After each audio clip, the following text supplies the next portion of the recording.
not all light is the same. Different light sources shine with different color temperatures. For example, fluorescent lights run cool. Think a bluish color cast, while candle flames are warm. Think orange or yellow.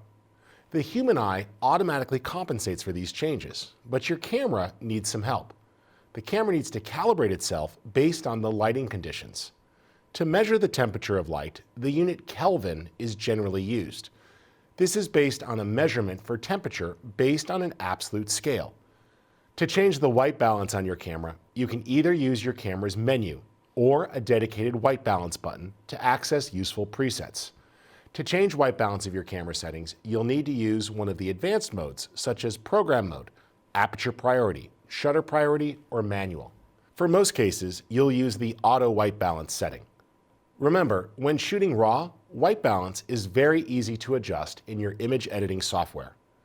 Mixed lighting situations, though, where multiple types of light are present, or if you're shooting under shade, can really throw things off.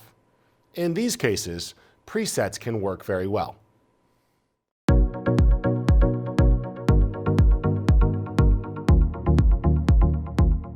While there may be slight variations, there are some general presets that you'll find in your camera.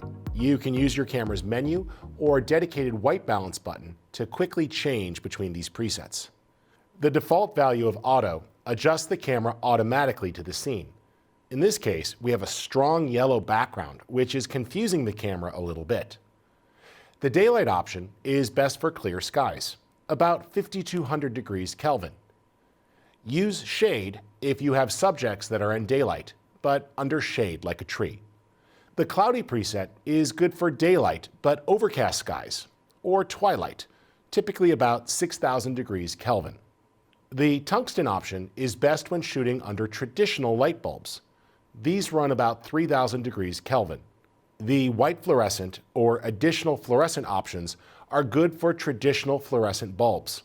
These will run around 4000 degrees Kelvin. You, of course, can also manually set the color temperature from a list of values.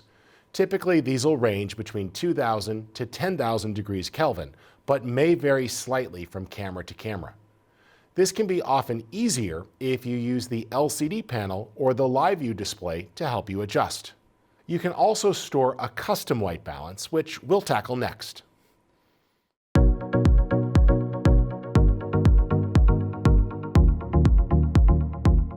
While your camera comes with several presets for white balance, from time to time you might want to set a custom white balance. This can be particularly useful if you're shooting under mixed lighting conditions.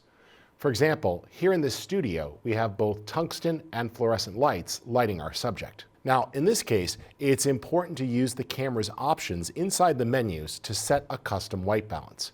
While the exact steps will vary slightly from manufacturer to manufacturer, the general process is the same and pretty easy. First off, place a neutral gray or white object under the lighting that you want to balance. Now, don't put this right in front of the camera. Rather, it should be near your subject.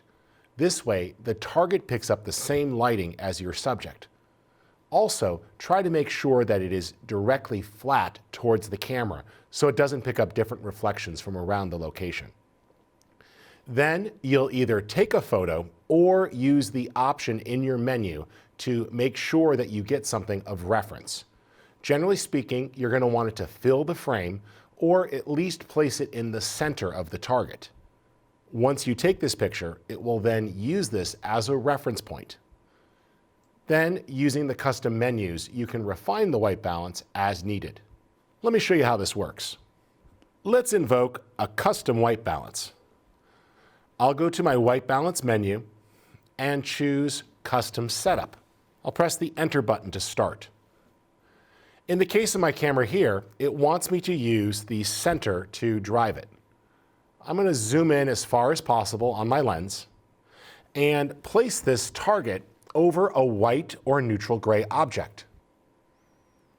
Now in this case, it reads about 4300 degrees Kelvin. That's pretty accurate for the mixed lighting. I can now choose which custom white balance bank I store that in, and then press the Enter button to save it. Now, let's check which white balance we're on. Yep, there's the correct values. So if I frame up the shot and take a test capture here, I see that the white balance looks accurate to the eye. Notice, looking at the histograms as well, they're fairly balanced. The center values are pretty close to each other. Now, the blue channel is a little bit off because of the strong yellow background, but this does look very accurate to the eye. The oranges, apples, limes are all the right color, and I like the overall color balance. Let's compare that to the auto white balance. This one runs a lot bluer, and the yellow backdrop takes on a greenish tint. This is an excellent example because of the strong backdrop of the reason to set a custom white balance. Let's go back to our custom one. There it is. And the color looks very accurate. Now, the chart is upside down, but that's because I'm favoring the white and gray squares. So I just moved those so they were easier to compose and closer to my subject. Remember, taking the time to get your white balance right while shooting is going to save you a lot of time during post-production. If your subject is too bright or too dark or has a really strong tint, you might see a message like white balance no good or retry or fail. This means that the custom white balance was not able to successfully be set.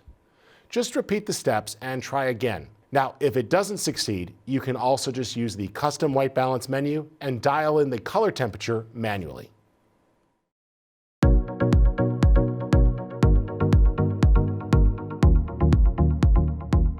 Ideally, you'll get the white balance correct in camera, but if not, it's pretty easy to fix during editing on your computer. Let's take a look at a problem image and fix some color cast issues.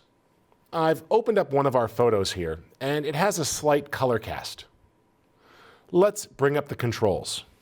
The key here is color temperature. If you don't see this, you might want to choose the default workspace. Of course, color temperature can easily be added to any workspace by clicking on the plus button here and choosing color temperature. In this case, there are several presets to help me choose. These are very similar to the options available in camera, and you'll notice that each takes on a very different look to the image. Additionally, you can use the temperature and tint sliders to dial in a custom look.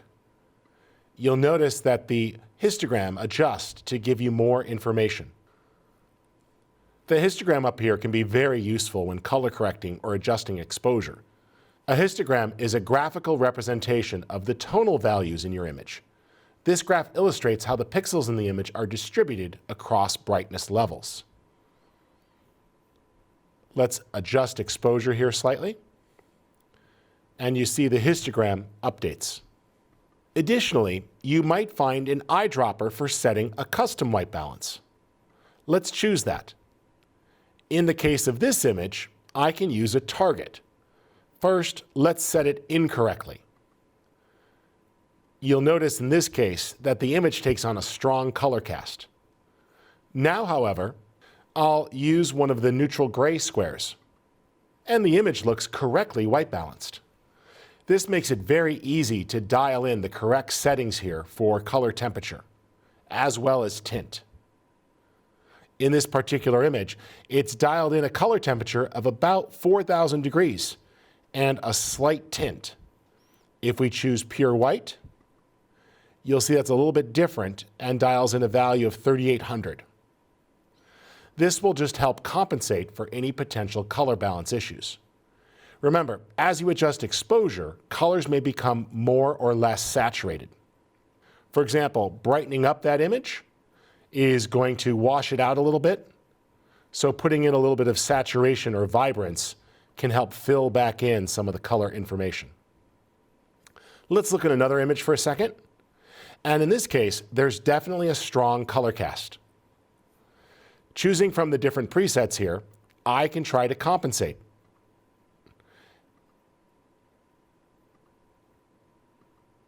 And you see that it shifts for the different lighting conditions.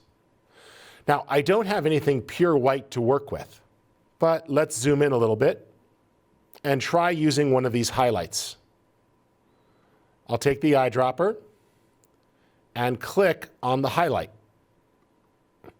And you see that it calculates a new color temperature. Let's zoom back out. And the colors look much better. Now, it's a little too much because of the fact that I used something that wasn't a reference image, but it got it closer to the correct value.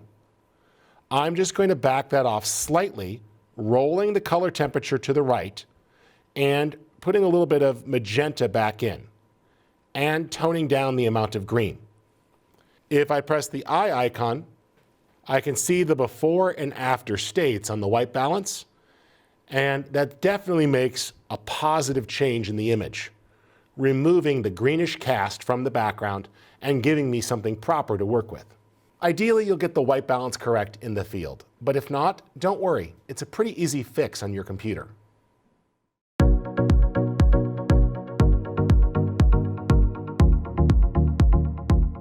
You may recall that I emphasize shooting in a RAW format.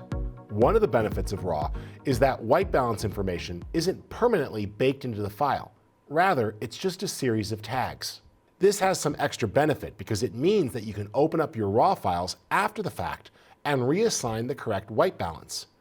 This can potentially mean a lot less work during post-production or editing, and can avoid throwing away important information that may be impossible to retrieve in a JPEG file due to clipping. Some users choose to do this right on their camera, using its built-in menus. It is possible to actually edit the image on camera and fix the white balance information, and then save a new file to your memory card. Chances are your camera manufacturer also offers a free RAW utility. This will allow you to open up the image ahead of time and actually fix the white balance settings, and then save off a high-quality TIFF for additional editing. Let me show you this. Here, I'm using Image Data Converter from Sony. This is their RAW utility. This is an optional step you can do before handing the image off to a software editing program. You'll notice on the right several different options for the RAW file. For example, the ability to adjust the brightness or the exposure compensation. Let's go right to the second group, though, called white balance. Here, I can choose different options. You can start with what the camera captured, or choose from the available presets. In this case, you can use auto to recalculate, or use the different presets offered by your manufacturer. And you'll see that they have a very different effect. This allows you to convert to any of the different white balances that you might have used while shooting. Additionally, you can manually specify a color temperature and roll the value, or use an eyedropper tool to specify a specific gray point. This will assign a new white balance to the image based upon where you click. When you're satisfied, you can choose to save a new image. The exact formats supported by your tool may vary slightly, but I'd encourage you to write a TIFF file and consider using the broader Adobe RGB color space, and if possible, write the 16-bit file. I'll save that image, and it's now possible to open that up for additional editing. If you're using a host application like Photos for Mac or Adobe Photoshop Lightroom, you might want to choose to fix your white balance first. In this case, one possible workflow is to fix the white balance first on the RAW file, then hand off the new image to Luminar, which you can run as an extension or a filter to further enhance the image.